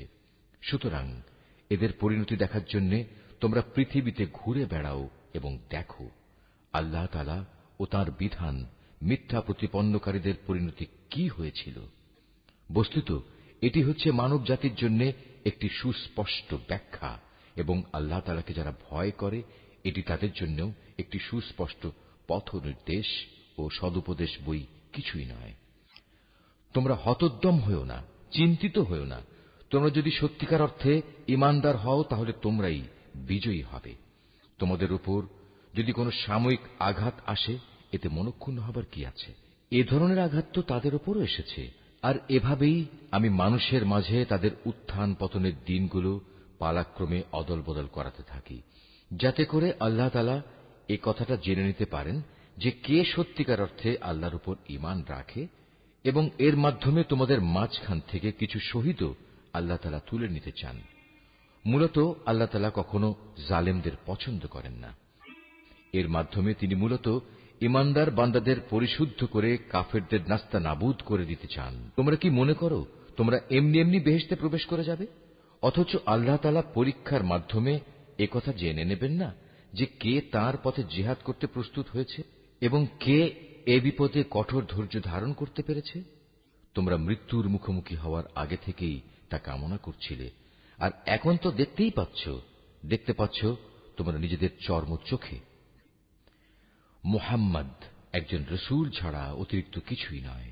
তার আগেও বহু রসূল গত হয়ে গেছে, তারা সবাই মৃত্যু মুখে পতিত হয়েছে। তাই সে যদি আজ মরে যায় অথবা তাকে যদি কেউ মেরে ফেলে, তাহলে তোমরা কি তার আনিত হেদায়েত থেকে মুখ ফিরিয়ে নেবে? আর যে ব্যক্তি এ থেকে মুখ ফিরিয়ে নেয় সে কখনো আল্লাহর দ্বীনের কোন রকম ক্ষতি সাধন করতে পারবে না। আল্লাহ তাআলা অচিরেই কৃতজ্ঞ বান্দাদের প্রতিফল দান করবেন। কোন প্রাণী আল্লাহর সিদ্ধান্ত ও অনুমতি ছাড়া মরবে না। আল্লাহ তাআলার কাছে প্রত্যেকটি প্রাণীরই মৃত্যুর দিনক্ষণ সুনির্দিষ্ট হয়ে আছে। এর পরেও যে ব্যক্তি পার্থিব পুরস্কারের প্রত্যাশা করে, আমি তাকে এ দুনিয়াতেই তার কিছু অংশ দান করব। আর যে ব্যক্তি আখিরাতের পুরস্কারের ইচ্ছা পোষণ করবে, আমি তাকে সে চিরন্তন পাওনা থেকেই এর প্রতিফলন দান করব, এবং অচিরেই আমি আমার প্রতি কৃতজ্ঞদের যথার্থ প্রতিফল দান করব। আল্লাহর আরো অনেক নবী এখানে এসেছিল, যুদ্ধ করেছে আল্লাহর পথে। তার সাথে আরো যুদ্ধ করেছে অনেক সাধক ও জ্ঞানবান ব্যক্তি। আল্লাহর পথে তাদের উপর যত বিপদ মুসিবতি এসেছে তাতে কোনোদিনই তারা হতাশ হয়ে পড়েনি, তারা দুর্বলও হয়নি, বাতিলের সামনে তারা মাথাও নত করেনি। এ ধরনের ধৈর্যশীল ব্যক্তিদেরই আল্লাহ তাআলা ভালোবাসেন। তাদের মুখে এছাড়া অন্য কথা ছিল না যে তারা বলেছিল, হে আমাদের মালিক, তুমি আমাদের যাবতীয় গুনাহখাতা মাফ করে দাও, আমাদের কাজকর্মের সব বাড়াবাড়ি তুমি ক্ষমা করে দাও, এবং বাতিলের মোকাবেলায় তুমি আমাদের কদম মজবুত রাখো। হক ও বাতিলের সম্মুখ সমরে কাফেরদের উপর তুমি আমাদের বিজয় দাও। অতঃপর আল্লাহ তাআলা এই নেক বান্দাদের দুনিয়ার জীবনেই ভালো প্রতিফল দিয়েছেন, এবং পরকালীন জীবনেও তিনি তাদের জন্য উত্তম পুরস্কার দিয়েছেন। আল্লাহ তাআলা নেককার বান্দাদের ভালোবাসেন। হে মানুষ, তোমরা যারা আল্লাহর উপর ঈমান এনেছ, তোমরা যদি কথায় কথায় এই কাফেরদের অনুসরণ করতে শুরু করো, তাহলে এরা তোমাদের ঈমান পূর্ববর্তী জাহেলিয়াতের অবস্থায় ফিরিয়ে নিয়ে যাবে। ফলে তোমরা নিদারুণভাবে ক্ষতিগ্রস্ত হয়ে পড়বে। আল্লাহ তাআলাই হচ্ছেন তোমাদের একমাত্র রক্ষক ও অভিভাবক, এবং তিনিই হচ্ছেন তোমাদের উত্তম সাহায্যকারী। অচিরেই আমি এ কাফেরদের অন্তরে ভীতি সঞ্চার করে দেব, কারণ তারা আল্লাহর সাথে অন্যদের শরীক বানিয়ে তাদের অনুসরণ করেছে, অথচ তাদের এ কাজের সপক্ষে আল্লাহ তাআলা কোন দলিল প্রমাণ তাদের কাছে পাঠাননি। এদের শেষ গন্তব্যস্থল হচ্ছে জাহান্নামের আগুন। জালেমদের বাসস্থান এই জাহান্নাম কত নিকৃষ্ট! ওহদের ময়দানে আল্লাহ তাআলা তোমাদের যে সাহায্য দেওয়ার প্রতিশ্রুতি দিয়েছিলেন তা তিনি পালন করেছেন। যুদ্ধের প্রথম দিকে তোমরা আল্লাহর অনুমতি ও সাহায্য নিয়ে তাদের নির্মূল করে যাচ্ছিলে। পরে যখন তোমরা সাহস ও মনোবল হারিয়ে ফেললে এবং আল্লাহর রসুলের বিশেষ একটি আদেশ পালনের ব্যাপারে মতপার্থক্য শুরু করে দিলে, এমনকি আল্লাহর রসুল যখন তোমাদের ভালোবাসার সেই জিনিস তথা আসন্ন বিজয় দেখিয়ে দিলেন, তারপরেও তোমরা তার কথা অমান্য করে তার বলে দেয়া স্থান ছেড়ে চলে গেলে। তোমাদের কিছু লোক ঠিক তখন বৈষয়িক ফায়দা হাসিলে ব্যস্ত হয়ে পড়ল। তখনও তোমাদের কিছু লোক পরকালের কল্যাণী চাইতে থাকল। অতঃপর আল্লাহ তাআলা এর দ্বারা তোমাদের ঈমানের পরীক্ষা নিতে চাইলেন এবং তা থেকে তোমাদের অন্যদিকে ফিরিয়ে দিলেন। অতঃপর আল্লাহ তাআলা তোমাদের মাফ করে দিলেন। আল্লাহ তাআলা হামেশাই ঈমানদারদের উপর দয়াবান। ওহুদের সম্মুখ সমরে বিপর্যয় দেখে তোমরা যখন ময়দান ছেড়ে পাহাড়ের উপরের দিকে উঠে যাচ্ছিলে এবং তোমরা তোমাদের কোন লোকের প্রতি লক্ষ্য রাখছিলে না, অথচ আল্লাহর রসুল তোমাদের তখনও পেছন থেকে ডাকছিল, কিন্তু তোমরা শুনলে না।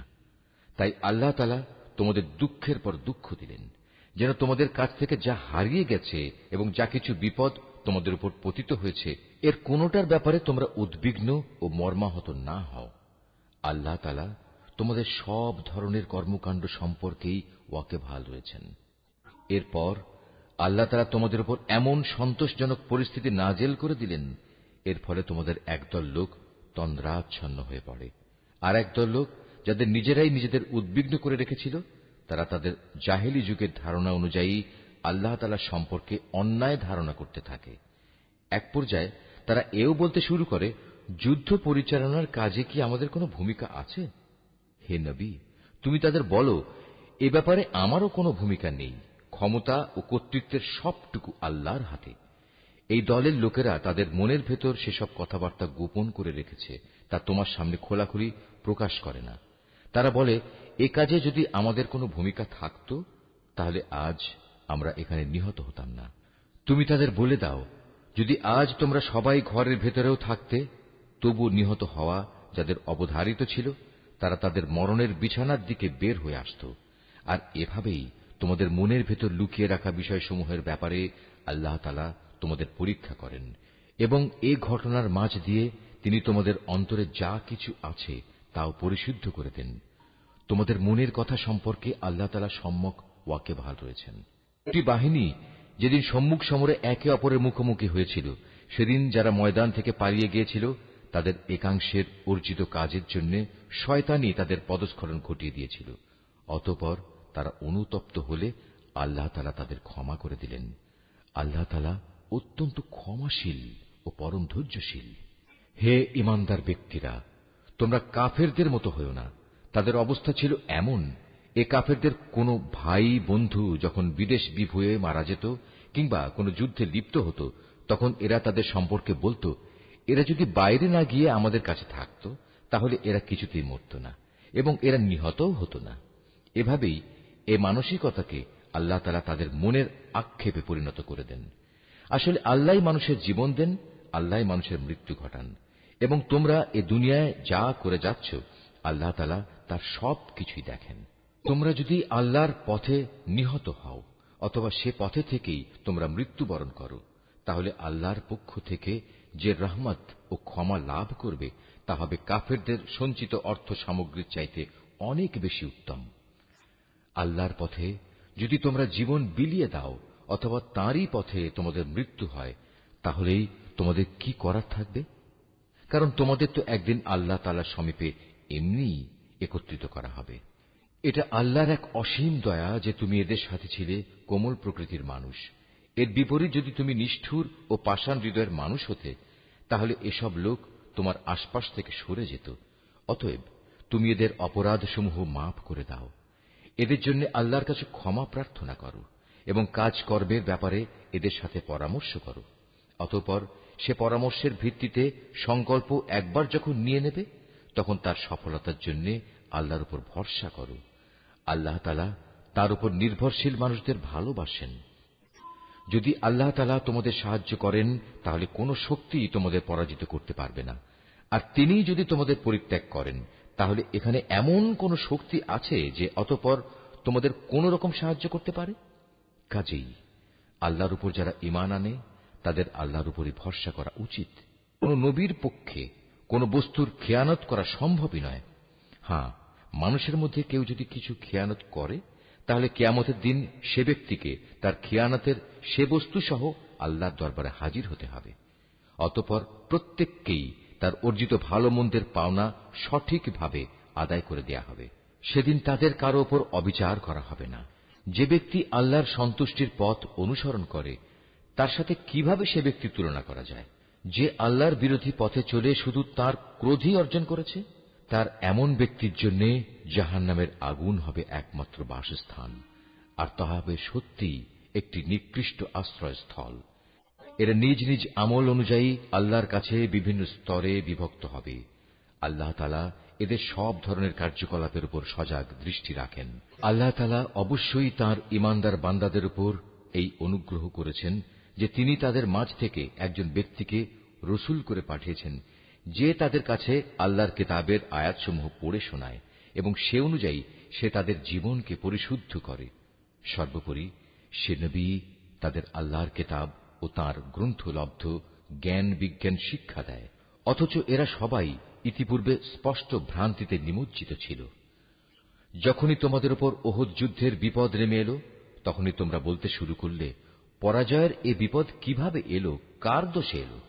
অথচ বদরের যুদ্ধে এর চাইতে দ্বিগুণ পরাজয়ের বিপদ তো তোমরাই তাদের ঘটিয়েছিলে। হে নবী, তুমি বলো, এটা এসেছে তোমাদের নিজেদের কারণেই। আল্লাহ তাআলা সর্ববিষয়ের উপর অসীম ক্ষমতায় ক্ষমতাবান। উহুদের ময়দানে দুদলের সম্মুখ লড়াইয়ের দিনে যে সাময়িক বিপর্যয় তোমাদের উপর এসেছিল, তা এসেছে আল্লাহর ইচ্ছায়। এই বিপর্যয় দিয়ে আল্লাহ তাআলা এ কথাটা জেনে নিতে চান, কারা তাঁর উপর সঠিক অর্থে ঈমান এনেছে। এর মাধ্যমে তাদের পরিচয়ও তিনি জেনে নেবেন। যারা এই চরম মুহূর্তে মুনাফিকি করেছে, এ মুনাফিকদের যখন বলা হয়েছিল যে সবাই একসাথে আল্লাহর পথে লড়াই করো, অথবা কমপক্ষে নিজেদের শহরের প্রতিরক্ষাটুকু তোমরা করো, তখনও তারা বলল, যদি আমরা জানতাম আজ সত্যি সত্যি যুদ্ধ হবে, তাহলে অবশ্যই আমরা তোমাদের অনুসরণ করতাম। এ সময় তারা ঈমানের চাইতে কুফরিরই বেশি কাছাকাছি অবস্থান করছিল। এরা মুখে এমন সব কথা বলে যা তাদের অন্তরে নেই, আর এরা যা কিছু গোপন করে আল্লাহ তাআলা তা সম্যক অবগত আছেন। সেসব মুনাফিক যারা যুদ্ধে শরিক না হয়ে ঘরে বসে থাকল এবং ভাইদের সম্পর্কে বলল, তারা যদি তাদের মতো ঘরে বসে থাকত এবং তাদের কথা শুনত, তাহলে তারা আজ এভাবে মারা পড়ত না। হে নবী, তুমি এ মুনাফিকদের বলো, যদি তোমরা সত্যবাদী হও, তাহলে তোমাদের থেকে মৃত্যু সরিয়ে দাও। যারা আল্লাহর পথে নিহত হয়েছে, তাদের তোমরা কোনো অবস্থাতেই মৃত বলো না। তারা তো জীবিত, তাদের মালিকের পক্ষ থেকে জীবিত লোকদের মতোই তাদের রিজিক দেয়া হচ্ছে। আল্লাহ তাআলা নিজ অনুগ্রহ দিয়ে তাদের যা কিছু দান করেছেন, তাতেই তারা পরিতৃপ্ত। এবং যারা এখনো তাদের পেছনে রয়ে গেছে, যারা এখনো তাদের সাথে মিলিত হতে পারেনি, তাদের ব্যাপারেও এরা খুশি, কেননা এমন ধরনের লোকদের জন্য এখানে কোনো ভয় নেই এবং তারা সেদিন উৎকণ্ঠিতও হবে না। এ ভাগ্যবান মানুষরা আল্লাহর পক্ষ থেকে অফুরন্ত নিয়ামত ও অনুগ্রহে উৎফুল্ল আনন্দিত হয়, কারণ আল্লাহ তাআলা ঈমানদার বান্দাদের পাওনা কখনো বিনষ্ট করেন না। এত বড় আঘাত আসার পরেও যারা আবার আল্লাহ তাআলা ও তার রসূলের ডাকে সাড়া দিয়েছে এবং তাদের মধ্যে আরো যারা নেক কাজ করেছে, সর্বোপরি সর্বদা যারা আল্লাহকে ভয় করে চলেছে, এদের সবার জন্য রয়েছে মহাপুরস্কার। যাদের মানুষেরা যখন বলল, তোমাদের বিরুদ্ধে কাফেরদের এক বিশাল বাহিনী জামায়াত হয়েছে, অতএব তোমরা তাদের ভয় করো, এই বিষয়টাই যারা যথার্থ ঈমানদার তাদের ঈমান আরো বাড়িয়ে দিল। তারা বলল, আল্লাহ তাআলাই আমাদের জন্য যথেষ্ট এবং তিনিই হলেন উত্তম কর্মবিধায়ক। অতঃপর আল্লাহর নেয়ামত ও অনুগ্রহ নিয়ে এরা এমন ভাবে ফিরে এলো যে কোনো প্রকার অনিষ্টই তাদের স্পর্শ করতে পারল না। এরা আল্লাহর সন্তুষ্টির পথই অনুসরণ করল। বস্তুত আল্লাহ তাআলা মহা অনুগ্রহশীল। এই হচ্ছে তোমাদের প্ররোচনা দানকারী শয়তান। তারা শত্রুপক্ষের অতিরঞ্জিত শক্তির কথা বলে তাদের আপনজনদের ভয় দেখাচ্ছিল। তোমরা কোনো অবস্থায় তাদের এ হুমকিকে ভয় করবে না, বরং আমাকেই ভয় করো যদি তোমরা সত্যিকার অর্থে ঈমানদার হও। হে নবী, যারা দ্রুত গতিতে কুফরির পথে এগিয়ে যাচ্ছে তাদের কর্মকাণ্ড যেন তোমাকে চিন্তান্বিত না করে। তারা কখনো আল্লাহর বিন্দুমাত্র কোনো ক্ষতি সাধন করতে পারবে না। মূলত আল্লাহ তাআলা এদের জন্য পরকালে পুরস্কারের কোনো অংশই রাখতে চান না। তাদের জন্য অবশ্যই কঠিন আযাব রয়েছে। যারা ঈমানের বদলে কুফরি খরিদ করে নিয়েছে তারা আল্লাহর কোনোই ক্ষতি করতে পারবে না। এদের জন্য মর্মান্তিক শাস্তির বিধান রয়েছে। কাফেররা যেন এটা কখনো মনে করে না যে আমি যে তাদের ঢিল দিয়ে রেখেছি এটা তাদের জন্য কল্যাণকর হবে। আসলে আমি তো তাদের অবকাশ দিচ্ছি যেন তারা তাদের গুনাহের বোঝা আরো বাড়িয়ে নিতে পারে। আর তোমাদের মধ্যে তাদের জন্য প্রস্তুত রয়েছে লাঞ্ছনাদায়ক আযাব। আল্লাহ তাআলা কখনো তার ঈমানদার বান্দাদের তোমরা বর্তমানে যে ভালো মন্দে মিশানো অবস্থার উপর আছো এর উপর ছেড়ে দিতে চান না, যতক্ষণ না তিনি সৎ লোকদের অসৎ লোকদের থেকে আলাদা করে দেবেন। একইভাবে এটা আল্লাহ তাআলার কাজ নয় যে তিনি তোমাদের অদৃশ্য জগতের খোঁজ খবরের উপর কিছু অবহিত করবেন। তবে আল্লাহ তাআলা তার রসুলদের মাঝ থেকে যাকে চান তাকে বিশেষ কোনো কাজের জন্য বাছাই করে নেন। অতঃপর তোমরা আল্লাহ তাআলা ও তার রসুলদের উপর বিশ্বাস স্থাপন করো। তোমরা যদি আল্লাহর উপর যথাযথভাবে ঈমান আনো এবং নিজেরা সাবধান হয়ে চলতে পারো তাহলে তোমাদের জন্য মহা পুরস্কার রয়েছে। আল্লাহ তাআলা নিজের অনুগ্রহ দিয়ে তাদের যে প্রাচুর্য দিয়েছেন, যারা তা আল্লাহর পথে ব্যয় করতে কার্পণ্য করে তারা যেন কখনো এটা মনে না করে এটা তাদের জন্য কোনো কল্যাণকর কিছু হবে না। আসলে এই কৃপণতা তাদের জন্য খুবই অকল্যাণকর। কার্পণ্য করে তারা যা জমা করেছে অচিরেই কিয়ামতের দিন তা দিয়ে তাদের গলায় বেড়ি পরিয়ে দেয়া হবে। আসমান সমূহ ও জমিনের উত্তরাধিকার তো আল্লাহ তাআলার, আর তোমাদের প্রতিটি কার্যকলাপ সম্পর্কে আল্লাহ তাআলা বিশেষভাবে অবগত রয়েছেন।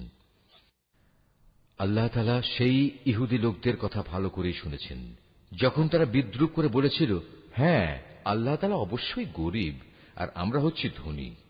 তারা যা কিছু বলে তা আমি তাদের হিসেবের খাতায় লিখে রাখব। আমি আরো লিখে রাখব অন্যায়ভাবে তাদের নবীদের হত্যা করার বিষয়টিও। সেদিন আমি তাদের বলবো, এবার এই জাহান্নামের স্বাদ উপভোগ করো। এ আযাব হচ্ছে তোমাদের নিজেদেরই হাতের কামাই যা তোমরা আগেই এখানে পাঠিয়েছ। আল্লাহ তাআলা কখনো তার নিজ বান্দাদের প্রতি অবিচারক নন। যারা বলে স্বয়ং আল্লাহ তাআলাই তো আমাদের আদেশ দিয়েছেন যেন আমরা কোন রসুলের উপর ঈমান না আনি যতক্ষণ না সে আমাদের জন্য এমন একটা কোরবানি এনে হাজির করবে যা গায়েব থেকে এক আগুন এসে খেয়ে ফেলবে। হে মুহাম্মদ, তুমি তাদের বলো, হ্যাঁ আমার আগেও তোমাদের কাছে বহু নবী রসুল এসেছে, তারা সবাই উজ্জ্বল নিদর্শন নিয়েই এসেছিল। তোমরা আজ যে কথা বলছো তা সহই তো তারা এসেছিল। তা সত্ত্বেও তোমরা তাদের হত্যা করলে কেন? আজ যদি তোমরা এতই সত্যবাদী হও তাহলে কেন এসব আচরণ করলে? হে মুহাম্মদ, এরা যদি তোমাকে অস্বীকার করে তাহলে এ নিয়ে তুমি উদ্বিগ্ন হও না, কারণ তোমার আগেও এমন বহু নবী রসুল নবুয়তের সুস্পষ্ট দলিল প্রমাণ ও আল্লাহর কাছ থেকে নাজিল করা হেদায়েতের দীপ্তিমান গ্রন্থমালা নিয়ে এসেছিল। তাদেরও এমনি ভাবেই অস্বীকার করা হয়েছিল। প্রত্যেক প্রাণীকেই মরণের স্বাদ ভোগ করতে হবে। অতঃপর তোমাদের জীবনভর কামাইয়ের প্রতিফল কিয়ামতের দিন আদায় করে দেয়া হবে। যাকে জাহান্নামের আগুন থেকে বাঁচিয়ে দেয়া হবে এবং জান্নাতে প্রবেশ করানো হবে, সেই হবে সফল ব্যক্তি। মনে রেখো, এই যে পার্থিব জীবন তা বাহ্যিক ছলনার মাল সামানা ছাড়া আর কিছুই নয়। হে ঈমানদার ব্যক্তিরা, নিশ্চয়ই জানমালের ক্ষতি সাধনের মাধ্যমে তোমাদের পরীক্ষা নেওয়া হবে। এ পরীক্ষা দিতে গিয়ে তোমরা অবশ্যই তোমাদের পূর্ববর্তী সম্প্রদায় যাদের কাছে আল্লাহর কিতাব নাজিল হয়েছিল এবং যারা আল্লাহর সাথে অন্যদের শরীক করেছে তাদের উভয়ের কাছ থেকে অনেক কষ্টদায়ক কথাবার্তা শুনবে। এ অবস্থায় তোমরা যদি কঠোর ধৈর্য ধারণ করো এবং আল্লাহকে ভয় করে চলো, তাহলে তা হবে অত্যন্ত বড় ধরনের এক সাহসিকতার ব্যাপার। স্মরণ করো, যখন আল্লাহ তাআলা এই কিতাবধারী ব্যক্তিদের কাছ থেকে প্রতিশ্রুতি গ্রহণ করেছিলেন, তিনি তাদের বলেছিলেন, তোমরা একে মানুষদের কাছে বর্ণনা করবে এবং একে তোমরা গোপন করবে না। কিন্তু তারা এ প্রতিশ্রুতি নিজেদের পেছনে ফেলে রাখল এবং অত্যন্ত অল্প মূল্যে তা বিক্রি করে দিল। বড়ই নিকৃষ্ট ছিল যেভাবে তারা সে বেচাকেনার কাজটি করল। এমন সব লোকদের ব্যাপারে তুমি কখনো ভেবো না, যারা নিজেরা যা করে তাতে আনন্দ প্রকাশ করে, আবার নিজেরা যা কখনো করেনি তার জন্য প্রশংসিত হতে ভালোবাসে। তুমি কখনো ভেবো না যে এরা বুঝি আল্লাহর আযাব থেকে অব্যাহতি পেয়ে গেছে। মূলত এদের জন্য আল্লাহর পক্ষ থেকে যন্ত্রণাদায়ক শাস্তির ব্যবস্থা নির্ধারণ করে রাখা হয়েছে। আসমান সমূহ ও জমিনের সার্বভৌমত্ব এককভাবে আল্লাহর জন্য। আল্লাহ তাআলাই সবকিছুর উপর পূর্ণ ক্ষমতাবান। নিঃসন্দেহে আসমান সমূহ ও জমিনের নিখুঁত সৃষ্টি এবং দিবারাত্রির আবর্তনের মধ্যে জ্ঞানবান লোকদের জন্য প্রচুর নিদর্শন রয়েছে। এই জ্ঞানবান লোক হচ্ছে তারা, যারা দাঁড়িয়ে, বসে এবং শুয়ে সর্বাবস্থায় আল্লাহ তাআলাকে স্মরণ করে এবং আসমান সমূহ ও জমিনের এই সৃষ্টি নৈপুণ্য সম্পর্কে চিন্তা গবেষণা করে এবং স্বতঃস্ফূর্তভাবে তারা বলে ওঠে, হে আমাদের মালিক, সৃষ্টি জগতের কোনো কিছুই তুমি অযথা বানিয়ে রাখোনি, তোমার সত্তা অনেক পবিত্র। অতএব তুমি আমাদের জাহান্নামের কঠিন আযাব থেকে নিষ্কৃতি দাও। হে আমাদের মালিক, যাকেই তুমি জাহান্নামের আগুনে প্রবেশ করাবে অবশ্যই তাকে তুমি অপমানিত করবে, আর সেই অপমানের দিনে জালেমদের জন্য কোন রকম সাহায্যকারী থাকবে না। আমাদের মালিক, আমরা শুনতে পেয়েছি একজন আহ্বানকারী মানুষদের ঈমানের দিকে ডাকছে। সে বলছিল, হে মানুষেরা, তোমরা তোমাদের মালিক আল্লাহর উপর ঈমান আনো। হে মালিক, সেই আহ্বানকারীর কথায় অতঃপর আমরা ঈমান এনেছি। হে আমাদের মালিক, তুমি আমাদের অপরাধসমূহ ক্ষমা করে দাও, হিসাবের খাতা থেকে আমাদের দোষ ত্রুটি ও গুনাহসমূহ মুছে দাও। সর্বশেষে তোমার নেক লোকদের সাথে তুমি আমাদের মৃত্যু দাও। আমাদের মালিক, তুমি তোমার নবী রাসূলদের মাধ্যমে যেসব পুরস্কারের প্রতিশ্রুতি দিয়েছ তা আমাদের পূর্ণ করে দাও এবং কিয়ামতের শেষ বিচারের দিন তুমি আমাদের অপমানিত করো না। নিশ্চয়ই তুমি কখনো ওয়াদার বরখেলাপ করো না। অতএব তাদের মালিক এই বলে তাদের আহ্বানে সাড়া দিলেন যে, আমি নরনারী নির্বিশেষে তোমাদের কোনো কাজ কখনো বিনষ্ট করব না। আমি সবার কাজের বিনিময় দেব এবং তোমরা তো একে অপরেরই অংশ। অতএব তোমাদের মাঝে যারা নিজেদের ভিটেমাটি ছেড়ে হিজরত করেছে এবং যারা নিজেদের জন্মভূমি থেকে বিতাড়িত হয়েছে, আমারই পথে যারা নির্যাতিত হয়েছে, সর্বোপরি যারা আমার জন্য লড়াই করেছে এবং আমারই জন্য জীবন দিয়েছে, আমি তাদের গুনাহসমূহ মাফ করে দেব। অবশ্যই আমি এদের এমন জান্নাতে প্রবেশ করাবো যার তলদেশ দিয়ে ঝর্ণাধারা বইতে থাকবে। এ হচ্ছে তাদের জন্য আল্লাহ তাআলার পক্ষ থেকে পুরস্কার, আর আল্লাহ তাআলার কাছেই তো রয়েছে উত্তম পুরস্কার। মুহাম্মদ, জনপদ সমূহে যারা আল্লাহ তাআলাকে অস্বীকার করেছে তাদের দাম্ভিক পদচারণা যেন কোনোভাবেই তোমাকে বিভ্রান্ত করতে না পারে, কেননা এসব কিছু হচ্ছে সামান্য কয়দিনের সামগ্রী মাত্র। অতঃপর তাদের সবারই অনন্ত নিবাস হবে জাহান্নাম, আর জাহান্নাম হচ্ছে নিকৃষ্টতম আবাসস্থল। তবে যারা নিজেদের মালিককে ভয় করে চলে তাদের জন্য নির্দিষ্ট হয়ে আছে সুরম্য উদ্যানমালা, যার নিচ দিয়ে প্রবাহিত হবে ঝর্ণাধারা। সেখানে তারা অনাদিকাল থাকবে। এ হবে আল্লাহ তাআলার পক্ষ থেকে তাদের জন্য আতিথেয়তা। আর আল্লাহ তাআলার কাছে যা পুরস্কার সংরক্ষিত আছে তা অবশ্যই নেককার লোকদের জন্য অতি উত্তম জিনিস। ইতিপূর্বে আমি যাদের কাছে কিতাব পাঠিয়েছি সেসব কিতাবধারী লোকদের মাঝে এমন লোক অবশ্যই আছে যারা আল্লাহকে বিশ্বাস করে। তোমাদের এই কিতাবের উপর তারা যেমনি বিশ্বাস করে তেমনি তারা বিশ্বাস করে তাদের উপর প্রেরিত কিতাবের উপরও।